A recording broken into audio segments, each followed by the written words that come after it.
Nagimbal si Shane Jewell nang kumpirmahin ang OB-GYN na meron siyang polycystic ovarian syndrome. Kakatapos ng ultrasound niya, she was only 20 years old, kaya pala sobrang sakit ng puso niya sa tuwing dumarating ang buwan ng dalaw niya. Natatakot siya na baka dahil sa tumutubong cyst ay hindi na siya magkaanak, pero sinabi ng doktor pwede pa rin siya magkaanak. Yun nga lang na isuggest ng doktor na mas mainam kung maaga siya magbubuntis, sakaling maisama ang bukol sa paglabas ng sanggol. Mas mainam daw yung paraan para hindi na dumami pa ang cyst. Nanulumo si Shane pagdating niya sa bahay nila. Pag-akyat ng second floor, nagtataka siya kung bakit may pamilyar na ingay siyang narinig mula sa kwarto ng papa niya. Pasado 8:00 na ng gabi. Bihirang umuwi ng ganong oras ang papa niya. Madalas 5:00. Paglapit niya sa pinto, naging malinaw sa kanya kung ano nagaganap sa loob. Nag-init ang bunbunan niya na malamang may babae na naman ang papa niya. Pangatlo na yon, pero yun ang unang pagkakataon na nagdala to ng babae sa bahay nila. Doon siya tuluyang nainis sa kanyang ama. Pumasok siya sa kanyang kwarto. Nagbihis ng bulaklaking ternong pantulog. Pagkaway tumambay siya sa sala at doon hinintay ang paglabas ng kanyang ama at ng babae nito. Naiinis siya. 1 taon pa lang ang nakalipas mula nang mamatay ang mama niya dahil sa ovarian cancer. Hindi niya matanggap na pinalitan kagad to ng papa niya. Nangako to sa kanya na hindi na tumuloy mag-aasawa. Nang bumaba ang papa niya kasama magandang babae, marahas siyang tumayo. Bakas din sa mukha nitong pagkasurpresa, ganun din ang babae. "Anak, akala ko sumama ka sa mga klase mo sa beach," sabi ng papa niya. "Hindi ako sumama dahil masama ang pakiramdam ko pa." "Anong ibig sabihin nito? Who's that girl?" Namumurong usog niya rito.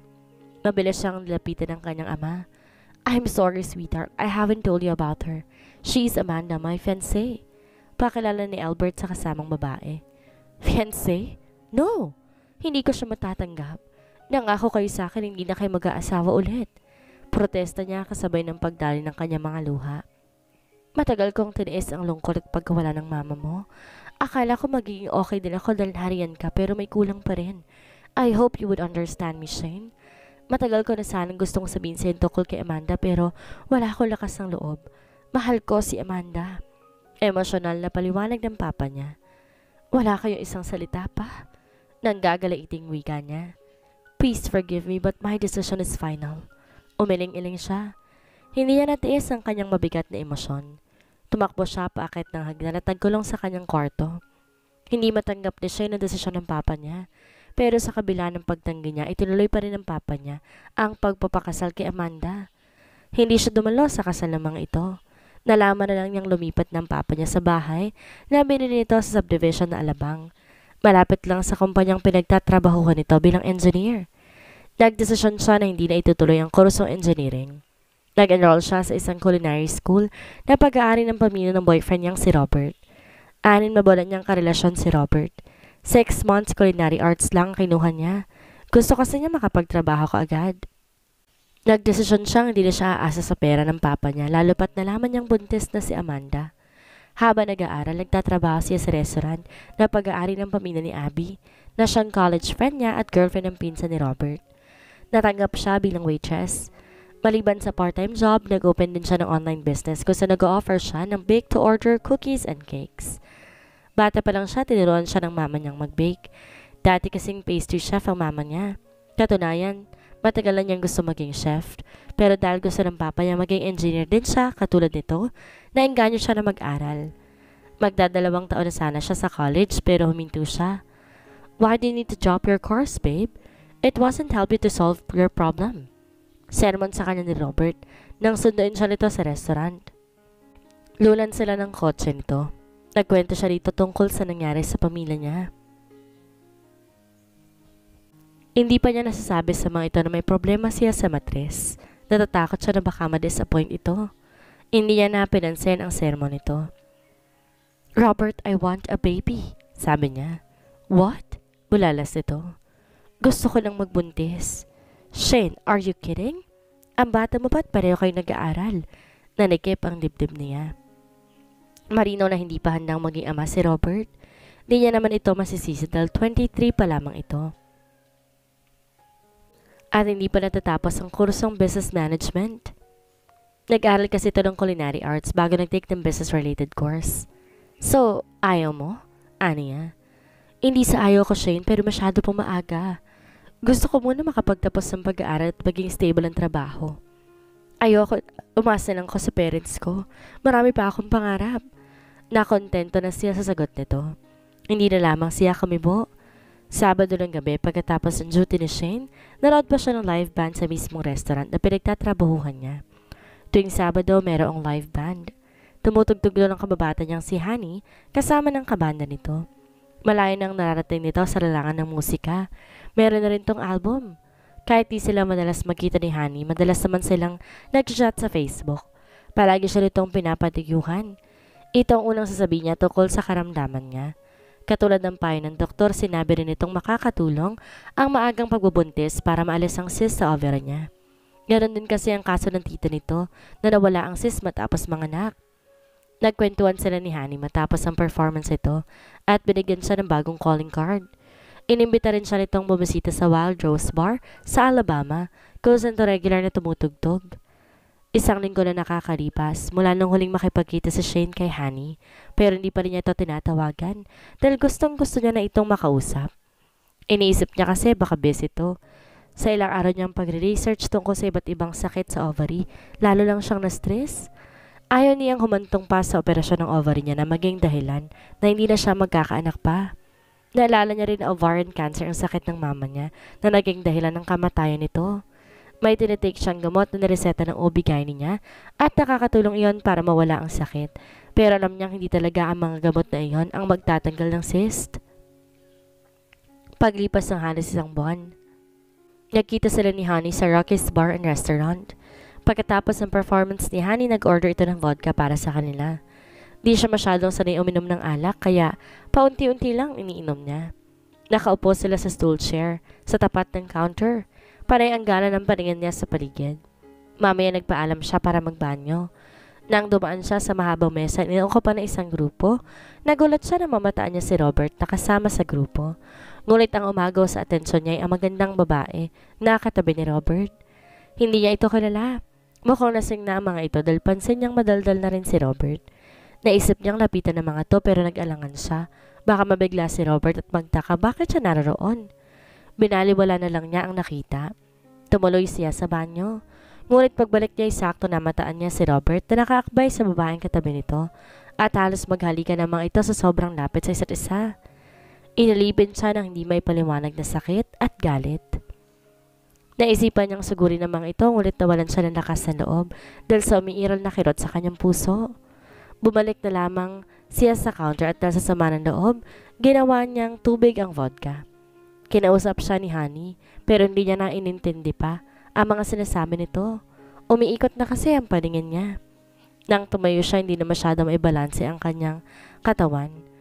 Humakbang siya patungo sa pinto palabas, ngunit nabubunggo niya ang mesa na may nag-iisang lalaki na nakaupo. Mukhang lasing na rin ang lalaki dahil nakayuko lamang ito. Nakasuot ito ng itim na polo.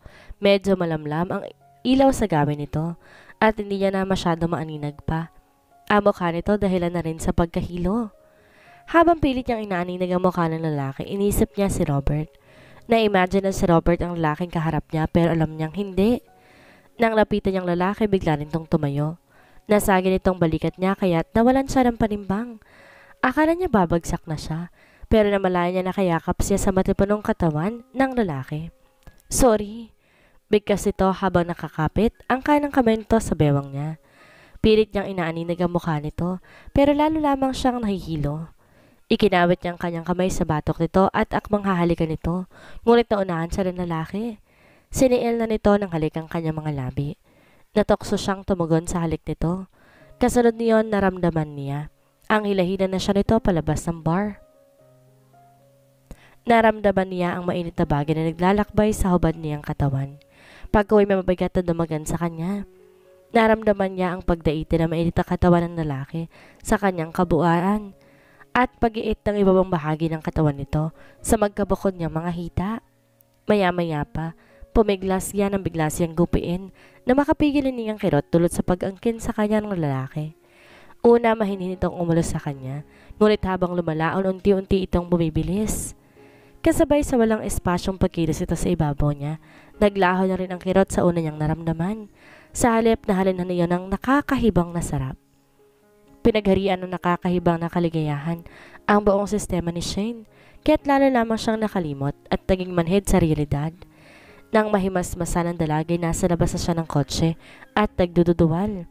Natiyak niyang maayos yung naisuot ng kanyang damit bago siya naglakad papalapit sa kalsada at pumara ng taxi. 2 buwan ang nakalipas. Delayed na ang dalaw ni Shane, pero hindi niya ito masyado natuunan ng pansin. Pero nang magsimula siyang atakin madalas ng pagkahilo at madalas sumasakit ang ulo niya, nagtungo siya sa kanyang OB-GYN. It's positive. Congrats! Anunsyo ni Dr. Bernalillo. Parang bombang sumabog sa narinig si Shane. Hindi niya alam kung ano magiging reaksyon. May ilang sandali siyang tulala habang nakatitig sa resulta ng ultrasound niya. Maya-maya, inalipin siya na hindi maipaliwanag na pananabik. I am sure matutuwa ang partner mo sa result, Shane. Sabi ng doktor na biglang nagpalumo kay Shane. Partner? Sino bang partner ko? Bigla siyang nangapa ng sagot sa sarili niyang tanong. Hindi niya na maalala pa kung paanong sila nagtapos sa lalaki na kasama niya nung gabi sa loob ng kotse. Di na siya nagkaroon pa ng pagkakataong makita ito na hindi niya maalala ang mukha ng lalaki. Parang binubusa ang puso ni Shane habang pinagmamastan ang natutulog na si Trevor, ang 3 taong gulang niyang anak na lalaki. Problemado siya dahil nagsara na ang restaurant kung saan siya nagtatrabaho bilang chef. Nalugi kasi ang kumpanya dahil sa pagkahibang ng boss nila sa casino. Madalang na rin na umu-order sa kanya ng cake dahil wala masyadong okasyon. Nakatulog ang anak niya sa tabi ng tita Dala niya na nakakabatang kapatid ng mama niya na matandang dalaga. Ito ang nag-aalaga kay Trevor habang nagtatrabaho siya. May tampo pa rin siya sa papa niya pero pinapaintulutan niya ito makita sa Trevor. Di pa rin siya komportableng kasamang papa niya at ang bago nitong pamilya. May anak na rin itong lalaki at matanda lang ng 2 buwan kay Tre. Formal na rin itong nilipat sa pangalan niya ang 2-story family house na nakatirik sa 1 ektaryang lupain. Ang tita lamang niya. Ang maghahalaman sa lupain at nakapagbukas nito ng gardening shop sa tabi ng gate ng bahay. Marami na rin itong suwing nakatira sa village. Di na ginising pa ni Shane si Trevor. Pagdating sa kanyang kwarto, inayos ang kanyang resume. Pagkatapos nagbabad sa social media at pakasakali, may makita siyang job hiring. Mamaya naisip niya si Robert. Mahal siya ni Robert. At nalaman ng babaeng pinagsilosa niya noon sa bar, kaibigan nito at di naman ito pinatulan. Hanggang sa panahon yun, nararamdaman pa rin niya ang guilt sa pagkamatay ng binata. Naaksidente si Robert habang nagmamaneho ng sariling kotse habang lasing. Noong gabing yon, bago mamatay si Robert, nagtapat siya rito. Nabuntis siya sa ibang lalaki. Nagdesisyon na rin siya makipaghiwalay dito. Nagalit ang binata at tibas na tinanggap ang katotohanan. Di niya alam pagkagaling nila sa restaurant kung saan sila naghiwalay. Dumiretso pa pala ito sa bar at naglasing. Nabalitaan na lang niya kinabukasan, dead on arrival ito sa ospital. Dahil hindi pa siya opisyal na ipapakilala ni Robert sa pamilya nito at inamin ng binatang sekreto ang relasyon nila. Dahil lang ako ito sa parents ito na hindi mo na makikipagrelasyon hanggat di pa nakakapagtapos ng pag-aaral. Dahil doon natakot siya magpakita sa lamay ng binata. Pumunta siya araw ng libing pero hindi na rin siya lumapit pa. Kinabukasan sinimulan ni Shane ang pag-apply muli ng ibang trabaho. Ayaw niyang lumayo ng Makati dahil gusto niya malapit lang siya sa anak niya. Minsan nga nagsisisi rin siya kung bakit di niya tinuloy ang engineering. Di sana mas maganda at stable ang trabaho niya dahil nariyan ang papa niya na aalalay sa kanya. Masaya pa rin siya dahil kung di niya pinili ang landas niya, hindi siya matututong tumayo sa sarili niyang mga paa. Nagpapasalamat na rin siya dahil gumaling siya sa sakit niya at nababayaran niya at nabayaan siya ng isang anghel, si Trevor. 3 taon na nakakalipas mula na nakatagpo si Shane na estrangherong lalaki sa bar. Aminado siya na hanggang sa panahong ngayon, umaasa siya na pag nakalipas ang araw, makikilala niya ang tatay ni Trevor kahit alam niyang suntok iyon sa buwan. Halos 1 linggo na nakakalipas pero wala pa rin natatanggap na tawag si Shane mula sa mga pinasahan niya ng resume. Sa Taiwan na nakatira si Honey kaya wala siyang malapitan para tulungan siya makapasok sa trabaho.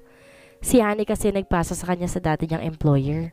Nabenta din ang restaurant ng pamilya ni Abby at nasa US na rin ito. Umalis na naman siya at nagpasa ng resume sa mga restaurant at pastry shop na may nakapaskal na hiring. Pagdating sa park, napansin niyang pastry shop, puro salamin ang palibot. Naalala niyang ang shop na iyon pag-aari ng pamilya ni Robert at dati yung restaurant. Naisip niya baka iba ng may-ari niyon. Natokso siyang lumapit na makita nakatarpaulin na job hiring doon sa mismong shop. RM Pastry Shop ang pangalan ng establishment. Meron tong mini dining area kung saan tumatambay ang mga gusto magmerienda. Ang sabi ng security guard na tumanggap ng resume niya, maghintay na lamang daw siya ng tawag. Pagkatapos, umuwi na siya dala ang determinasyon na matatanggap siya. Halos kada oras dumadalangin si Shane na sana may tatawag sa kanya. Tinuturuan niyang magsulat sa Trevor habang nasa sala sila nang biglang tumunog ang cellphone niya na nakapatong sa center table. Naglinya itong dinampot. Sinagot ang registered number na tumatawag. "Hello, good morning," sagot niya. "Hi, good morning. Is this Miss Shane Jewel Gomez?" Tanong ng boses sa lalaki. Natigilan siya. Maganda ang boses ng lalaki. Buong buo. Talagang masculine ang dating. Kumabog ang dibdib niya. Yes sir, speaking." Natatarantang sagot niya. "Miss Gomez, I called to let you know that tomorrow we will have our initial interview for all applicants of RM Pastry Shop. Please confirm if you're available tomorrow so I can add you to the attendance. The initial interview will start from 9 a.m. until 11 a.m. Kindly wear office attire or formal suit with closed shoes and at least 10 sample pastries recipe for the position of pastry chef. Signature recipe is also required, at least 2. Sabi ng lalaki. Naunahan ng excitement si Shane. Yes sir, I will come tomorrow. Thank you for calling, sir." Aniya. "Okay, see you there." Naputol na ang linya. Hindi pa man nakikita ng dalaga. Ang kausap na imagine niyang itsura nito.